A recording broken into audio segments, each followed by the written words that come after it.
إن هذا القرآن يهدي للتي هي أقوم ويبشر المؤمنين الذين يعملون الصالحات أن لهم أجرا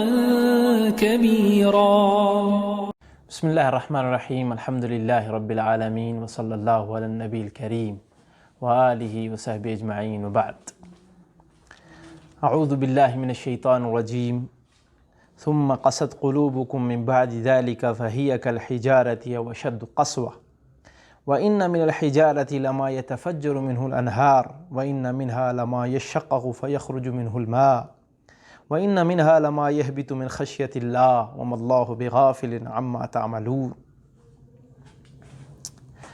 مشاہدین و ناظرین، اس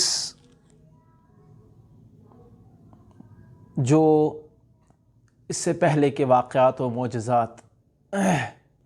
بنی اسرائیل کو اللہ تعالیٰ نے دکھائے، اور اس کے بعد ایک تازہ واقعہ جو آپ نے کل سماعت فرمایا کہ ایک شخص کو اس کے بھتیجے نے قتل کر دیا، اللہ تعالیٰ نے کس طرح مردہ کو زندہ کیا، اور زندہ کرنے کے بعد قاتل کو اس نے بتایا کہ یہ میرا قاتل ہے۔ کل تک جو راز تھے کس طرح وہ راز سامنے آئے۔ ان تمام آیات بینات کے اندر رب الجلال نے فرمایا کہ عقل والوں کے لیے، سمجھ والوں کے لیے بہت نشانیاں ہیں، عبرتیں ہیں، اور اللہ پر مکمل یقین رکھنا، اللہ کی آیتوں پر مکمل یقین رکھنا، رسولوں پر ایمان لانا، یہ تقاضا کرتا ہے۔ ان واقعات کا خلاصہ یہی ہے اور تقاضا بھی یہی ہے، لیکن ایسا نہ ہوا۔ گناہوں کے سبب ان کے دل بہت قاسی ہو چکے تھے، تنگ ہو چکے تھے، اور گناہوں کی لت پت نے ان کو، اور گناہوں کی لذتوں نے ان کو ان آیات و بینات پر غور کرنے سے روکا رکھا تھا اور روکا ہوا تھا۔ نعمتوں کی مستیوں نے ان کے ذہنوں، ان کے دماغوں، ان کی آنکھوں پر چربی چڑھا دی تھی، اور وہ پتھروں کی سختی سے بھی بدتر ان کے دلوں کے اندر سختی آ چکی تھی۔ پتھروں سے بہت زیادہ فیض ہوتے ہیں اور ان کے اندر احساس زندہ ہوتا ہے، جس طرح سے احساس ہوتا ہے، جس طرح آنے والی آیات بینات میں بتاؤں گا، اس سے بھی ان کے دل سخت ہو چکے تھے۔ ان پس منظر میں یہ آیتیں نازل ہوئی ہیں، اور ان کا خلاصہ میں آپ کے سامنے رکھ کر تمہید بیان کر کے آیتوں کی ترجمے اور تفسیر پر آ رہا ہوں۔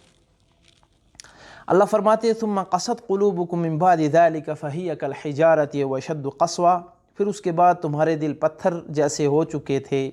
بلکہ اس سے بھی زیادہ سخت ہو چکے تھے، کیونکہ فإن من الحجارة لما يتفجر منه الأنهار، پتھر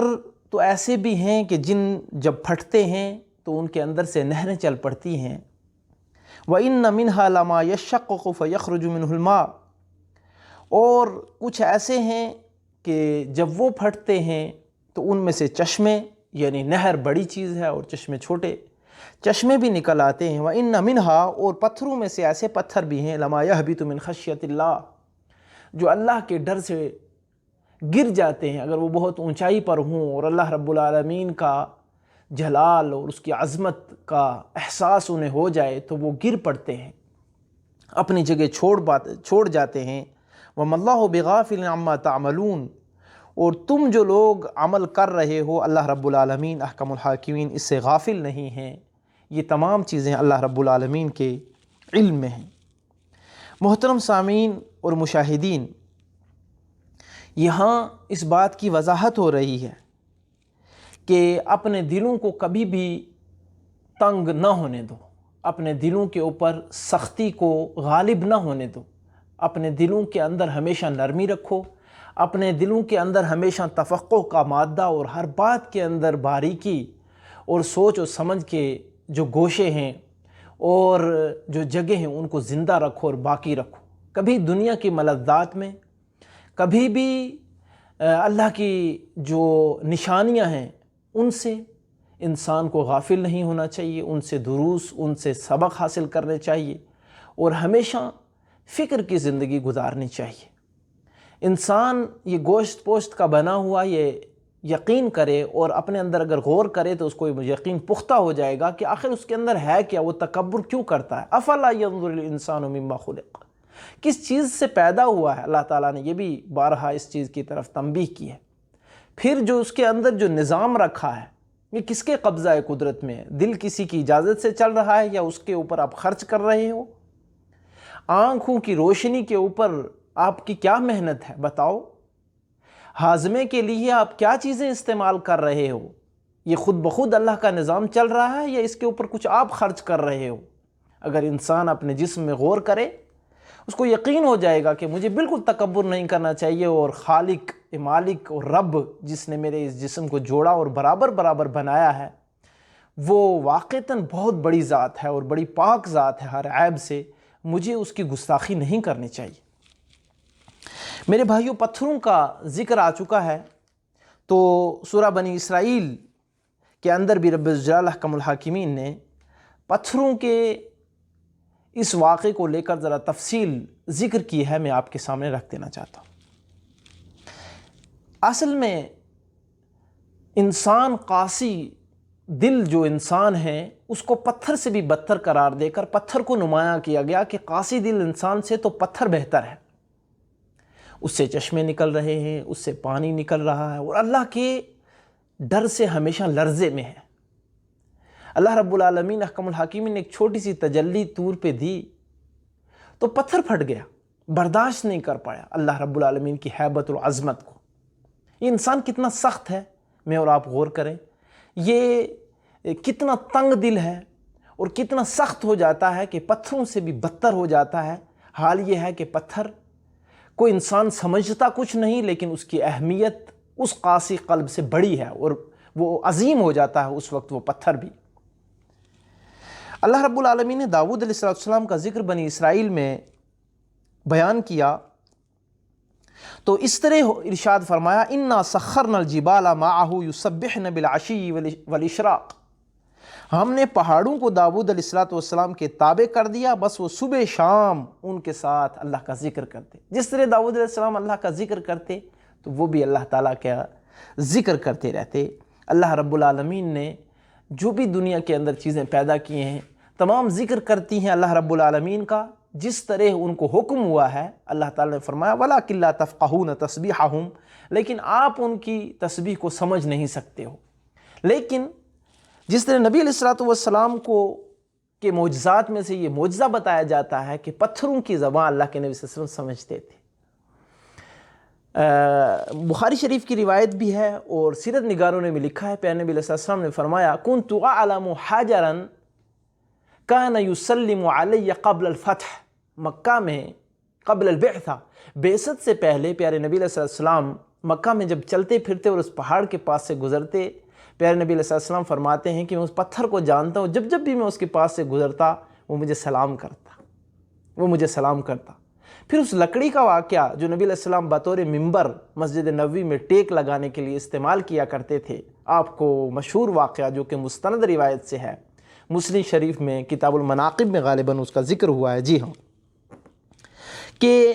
آپ علیہ السلام نے جب اس لکڑی کو چھوڑ دیا، اس کو ممبر بنانا چھوڑ دیا، اس سے ٹیک لگانا چھوڑ دیا تو وہ سسکیاں لے کر رونے لگی۔ پیارے نبی علیہ السلام اپنے ممبر سے اترے اور اس لکڑی کے اوپر ہاتھ رکھا اور کہا اگر میں اس پر ہاتھ نہ رکھتا قیامت تک روتی رہتی۔ یہ احساسات ان جوادات میں کس ذات نے رکھے ہیں، اور انسان اتنا سخت ہے، اتنا برا ہے کہ وہ کبھی بھی عبرت پکڑنے کے لیے تیار نہیں، اور خصوصاً بنی اسرائیل نے عبرت پکڑنے سے کتنی گریز کی اور کتنے دور رہے کہ نتیجتاً رب الجلال احکم الحاکمین نے ان سے پتھروں کو زیادہ مناسب بتایا اور ان سے پتھروں کو اچھا بتایا کہ پتھر بھی ان سے اچھے ہیں اور وہ لوگ اتنی سختیوں میں ہیں اور اتنی کمیوں میں ہیں۔ میرے بھائیوں، اللہ تعالیٰ مجھے اور آپ کو ایسی کمیوں سے بچا کے رکھے۔ پھر رب الجلال احکم الحاکمین نے ارشاد فرمایا افتطمعون ان یؤمنوا لکم وقد کان فریق منہم یسمعون کلام اللہ ثم یحرفونہ من بعد ما عقلوہ وہم یعلمون، اے مسلمانوں کیا یہ تمہاری خواہش ہے یہ لوگ ایماندار بن جائیں؟ حالانکہ ان میں سے کچھ لوگ ایسے ہیں جو اللہ رب العالمین کے کلام کو سنتے بھی ہیں، پھر اس کے بعد اس کو بدل دیتے ہیں، اس کو سمجھنے کے بعد بھی بدل دیتے ہیں، وہم یعلمون، اور ان کو پتہ ہوتا ہے کہ یہ حق ہے اور یہ درست ہے اور یہ سچ ہے۔ ایسا ہوا یہودیوں کے بابت یہ مسلمانوں کو بتایا جا رہا ہے کہ یہودی بخوبی پیارے نبی علیہ السلام کے بارے میں جانتے تھے اور بخوبی ان کو علم تھا، لیکن انہوں نے ایسا کیا کہ اپنی کتابوں میں تحریف لفظی اور تحریف معنوی سے کام لیا، اور کام لینے کے بعد انہوں نے مومنین سے یہ چیزیں چھپانی شروع کر دی کہ ان کو کہیں علم نہ ہو جائے، اور وہ اس چیز سے بڑے ڈرتے تھے کہ کہیں بھی ایسا نہ ہو کہ یہ جو حق اور سچ ہے یہ ان کے علم میں آ جائے اور قیامت کے دن یہ لوگ ہمارے اوپر گواہ بن جائیں کہ ہم سب کو یہ علم تھا اور علم ہونے کے باوجود ہم ایمان نہیں لائے۔ کتنا کچا اور کتنا کمزور ان کا ایمان اور کتنا کمزور ان کا ذہن اور عقل تھا۔ دیکھیں تفصیل اس طرح سے ہے، وَإِذَا لَقُوا الَّذِينَ آمَنُوا قَالُوا آمَنَّا، مومنوں کے پاس آتے تو مومنوں کو کہتے کہ ہم آپ کے ساتھ ہیں۔ وَإِذَا خَلَا بَعْضُهُمْ إِلَىٰ بَعْضٍ، جب اپنے دوستوں کے ساتھ تنہائی اختیار کرتے، قَالُوا أَتُحَدِّثُونَهُم بِمَا فَتَحَ اللَّهُ عَلَيْكُمْ، کہتے بھئی یہ کیا کر رہے ہو، تم کیوں راز جا کے افشا کر رہے ہو، وہ باتیں کیوں کہتے ہو جو اللہ نے آپ کو بتا کر رکھی ہیں رسول اللہ صلی اللہ علیہ وسلم کی بابت، رسول اللہ صلی اللہ علیہ وسلم کے بارے میں، ان کی سچائی کے بارے میں، قرآن کے بارے میں اور پیارے نبی علیہ السلام کی نبوت کے بارے میں جو تمہیں چیزیں بتائی ہوئی ہیں، تم جا کر ان کو کیوں بتاتے ہو؟ اور اگر تم بتاؤ گے تو جانتے ہو اس کا نتیجہ کیا ہوگا، لِيُحَاجُّوكُمْ بِهِ عِنْدَ رَبِّكُمْ، اللہ کے پاس تمہارے لیے یہ لوگ دلیل بن جائیں گے۔ افلا تعقلون، کیا تمہیں سمجھ نہیں ہے؟ میں نے تمہید میں یہ بات کہہ دی اس سے پہلے کہ کتنے کمزور ذہن کے، کتنے کمزور ایمان کے اور کتنے کچے ذہن کے تھے۔ وہ سمجھتے تھے کہ ہم اگر نہیں بتائیں گے تو ان کو علم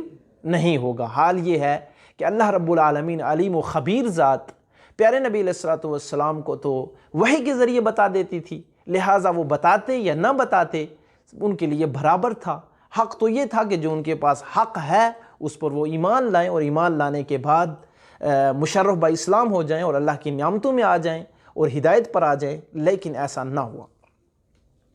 اللہ رب العالمین فرماتے اس کے بعد اولا یعلمون ان اللہ یعلم ما یسرون وما یعلنون، ان اندھوں کو کیا یہ علم نہیں ہے کہ اللہ رب العالمین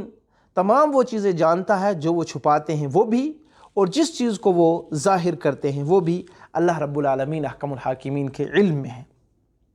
پھر یہ تو اس طبقے کا ذکر تھا کہ جو کتاب کی جانکاری رکھتے تھے، یعنی کہ ان کے تورات کے یا انجیل کے جاننے والے احبار کہہ لیجئے، رہبان کہہ لیجئے، یا ان کتابوں کے جاننے والے کہہ لیجئے۔ آنے والی آیت میں ان پڑھ لوگوں کا ذکر ہو رہا ہے، اور ان پڑھ لوگوں کو کس طرح یہ لوگ پڑھے لکھے ان کو اپنے بہکاوے میں رکھتے تھے، اور ان کو بڑی بڑی امیدیں اور بڑی بڑی ان کے سامنے ایک دنیا سجا کر اور خواب دکھا کر ان کو اپنے ماتحت رکھا ہوا تھا ان لوگوں نے۔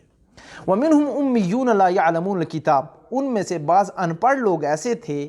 کہ جو صرف امیدوں پر تھے، ان کو امیدوں، ان کے پاس تورات کا علم تو تھا ہی نہیں اور کوئی ٹھوس دلیل ان کو بتائی نہیں جاتی تھی، مگر ان کو کچھ خوش گمانیوں میں، جس طرح سے میں نے بتایا تھا پہلے بھی کہ شیطان کا ایک بڑا حربہ یہ رہتا ہے کہ وہ لوگوں کو امیدیں دلاتا ہے۔ اب یہ بھی شیطان کے راستے پر تھے، تو یہ ان پڑھ لوگوں کو امیدیں دلا کر رکھتے تھے کہ جناب اگر ہم آنے والی آیتیں انشاءاللہ کل کے درس میں اس پر بات ہوگی، ان آیات پر، کہ اگر پہلے تو ہم اللہ کے پیارے ہیں، یہ آپ کو علم ہونا چاہیے، مان لیجئے ہم نے گناہ کیے جہنم میں جائیں تو ہم کچھ دن رہیں گے، اور اگر ہم چلے بھی گئے تو ہم تمہاری سفارش کریں گے۔ اس قسم کی امیدیں یہ دلاتے تھے۔ آنے والے آیات بینات میں اس کو آپ سماعت کریں گے۔ مجھے یہاں جو بات کہنی ہے وہ یہ کہ آج امت مسلمہ صلی اللہ علیہ وسلم کا بھی ایک گروہ ایسا ہے کہ جو اپنے ایسے ان پڑھ لوگوں کو اپنے چنگل میں لیے ہوئے ہے اور اپنے بہکاوے میں رکھے ہوئے ہے، ان کو کتاب کی طرف بھی نہیں رجوع ہونے دیتے، رسول اللہ صلی اللہ علیہ وسلم کی باتیں بھی نہیں بتاتے، اور اپنی ایک امیدیں ان کو دلائے ہوئے ہیں کہ جناب پیر کا یہ مرتبہ ہے اور ولی کا یہ مرتبہ ہے اور فلاں کا یہ مرتبہ ہے، فلاں کا یہ مرتبہ ہے، لہٰذا اگر آپ نے کچھ نہ بھی کیا تو صرف جو ہے آپ انگوٹھے چومتے رہے اور پیارے نبی صلی اللہ علیہ وسلم پر کی آپ نے محبت دل میں رکھی اور فلاں کر لیا فلاں کر لیا تو آپ کو نجات مل جائے گی، ورنہ اور اگر کچھ ہو بھی گیا تو فلاں جو ہے بزرگ آپ کی نیا کو پار لگا دیں گے۔ میرے بھائیوں، پیارے نبی علیہ السلام نے اپنی پھوپھی جان کا نام لے کر، بیٹی جان کا نام لے کر اور اس طرح سے امہات المومنین اپنی بیویوں کا نام لے کر یہ کہا تھا کہ جو عمل ما اغنی عنکم من اللہ شیئا، اپنے نیک عمل خود کر کے آنا، اللہ کے پاس میں تمہارے کچھ کام نہیں آؤں گا۔ وہ حقیقی رشتہ دار، وہ جنت کی جن کو بشارتیں دی گئیں، ان کو نبی علیہ السلام مخاطب ہو کر کہہ رہے ہیں کہ میں تمہارے کام نہیں آؤں گا، تم نے خود عمل کرنے ہیں اپنی نجات کے لیے، خود عمل کرنے، اس قابل بننا ہے کہ تمہیں وہ مقام ملے، کہ مجھے اجازت ملے کہ میں تمہاری سفارش